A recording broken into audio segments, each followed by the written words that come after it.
أوردت الصفحة الرسمية لموقع كود خبر اكتشاف مجموعة من الفلاحين لنقش أثري بالحرف الأمازيغي تي في الناغ بمنطقة دكالة، وبالضبط الولجة سيدي عب، وسط المغرب، وخلال الحفر لزرع أشجار الزيتون.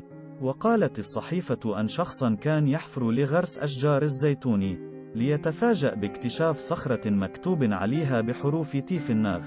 ومما توضح صورة الصخرة فإنها تحمل الكتابة الأمازيغية تيفي الناغ بالحروف القديمة مثل تلك التي كانت تكتب على شواهد القبور لدى قدماء الأمازيغ. وللمعلومة فإن سكان منطقة دكالة هم أمازيغ الأصل، وقد كان سكان دكالة القدامى يتحدثون الأمازيغية قبل استعرابهم عبر التاريخ، كما ذكر ذلك ابن خلدون في كتاب العبر، وديوان المبتدأ والخبر في أيام العرب والعجم والبربر، ومن عاصرهم من ذوي السلطان الأكبر.